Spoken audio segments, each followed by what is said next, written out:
you've come so far. So way back when, can you remember a bit about what you felt like way back when, 6, 7 years old? I can, and it's interesting because I'm so far removed from that now. I'm fully an adult, but as something like an experience with selective mutism, it really sticks with you. So I have so many like distinct memories from back then and from going through that whole journey and overcoming it. So it's cool to reflect on that now.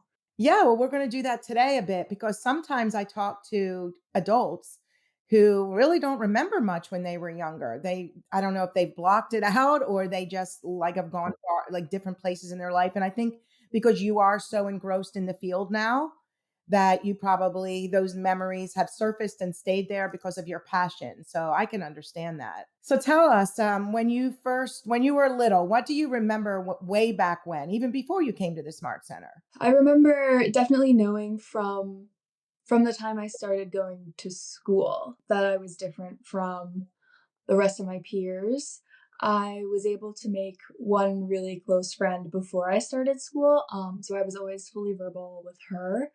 But when I got to school, the anxiety kind of took over, and I realized very quickly that I wasn't like the other kids in the way that I just was not able to get my words out at all in the classroom, in the school setting ever. And really only at home was I able to do that. And I definitely remember thinking that that was just me, that was who I was, and I was never going to be any different because obviously I didn't have the language to know what selective mutism was, or that could ever even be a diagnosis.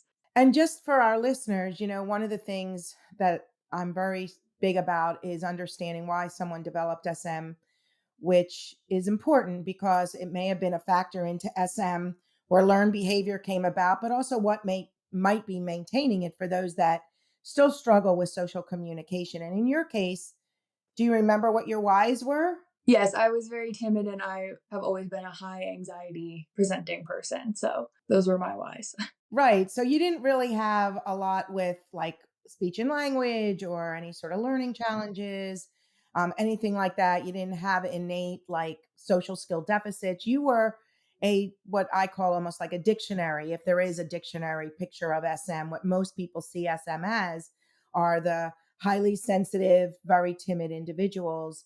And for those individuals like yourself, you get the right treatment and you build the social communication skills and confidence, and you can be fully verbal, engaging in society, and you're not really accommodating a why that might be holding you up a little, like it might be holding up some individuals where they need different type of approach to treatment. So I love talking to you because you're so articulate.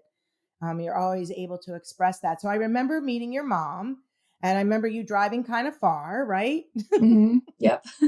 So you came to the Smart Center. Do you remember what some of the things were that we did back then that helped you? The main thing, I don't remember much about being at the center. I remember the intake, and I remember going into the room with my parents and sitting on my mom's lap. And I remember you asked me to pick a crayon out of the box. You remember this? You're Yes, amazing. this is what I remember. And you asked me to do that, and I was like frozen. I couldn't move. I like was completely turned away from you. That's like my core memory from the Smart Center before, obviously, before present day. But yeah, that's my main memory. And I know that because I'm the oldest of five kids, we didn't make it to the actual center a lot. But I know there was a lot of working with my parents behind the scenes and sort of giving them the knowledge and skills they needed and to then bring it to my school and work with everybody.